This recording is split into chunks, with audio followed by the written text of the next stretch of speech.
Good morning cuties. তো আজকে আমি আমার ডে 9-এর ব্লগ নিয়ে চলে এসেছি।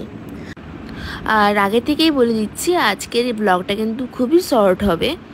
তো আজকে তো সানডে, আর এই সানডের আমার কোনো প্ল্যানিং এখনও অবধি করা নেই। তো প্ল্যানিং যে হয়ে নেই বলে যে পরে হবে না সেটা তো নয়, সাডেন প্ল্যানিংই আমার হয়ে যায়।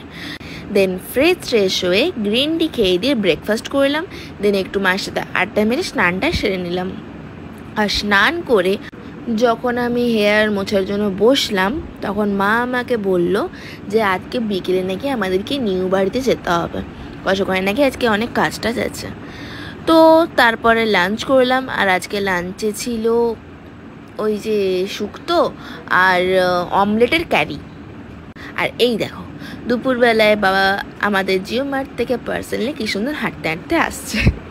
দেন আইসক্রিম খেলাম সবাই মিলে। দেন আইসক্রিম খেয়ে দিয়ে একটু রেস্ট নিয়েই আমরা বেরিয়ে পড়লাম নিউ বাড়ির দিকে। তো আমরা গিয়েই অনেক কথাবার্তা বললাম, সব সেট আপ তৈরি করলাম। অ্যান্ড দেন সব কিছু করার পর আমাদের রিসেন্ট বাড়ি স্টার্ট হবে আবার। দেন বাড়িতে এসে প্ল্যানিং করলাম যে কী আমি আজকে রেসিপি বানাবো। তো সবার ফার্স্ট আমি স্যান্ডউইচ বানালাম, অ্যান্ড দেন পিৎজা বানালাম। এটা ছিল মিনি পিৎজা। আর তারপর সবাইকে টেস্ট করালাম। তো বাবা তো বললো ভালো হয়েছে, আর মাও বললো ভালো হয়েছে, কিন্তু মায়ের যে মুখটা এরকম কেন ছিল আমি বুঝতে পারছিলাম না। আর এদেরও খুব ভালো লেগেছিলো, আর আমিও যখন খেলাম আমার তো খুবই ভালো লেগেছিলো, সিরিয়াস। আর তারপরে একটু আড্ডা মারতে না মারতেই মা ডিনারের জন্য হাঁক দিয়ে দিল। আর গিয়ে আজকে দেখলাম ডিনারে ছিল চিকেনের লাইট ঝোল আর ভাত। তারপর সবাই মিলে আমরা বসে পড়লাম ডিনার করতে। আর তারপরে আমি ফ্রেশ হয়ে একদম স্কিন কেয়ার রুটিনের দিকে চললাম, কজ আজকে আমার স্কিন কেয়ার ডে ছিল। তো মর্নিংয়ে করিনি, তো আমি নাইটে করছি।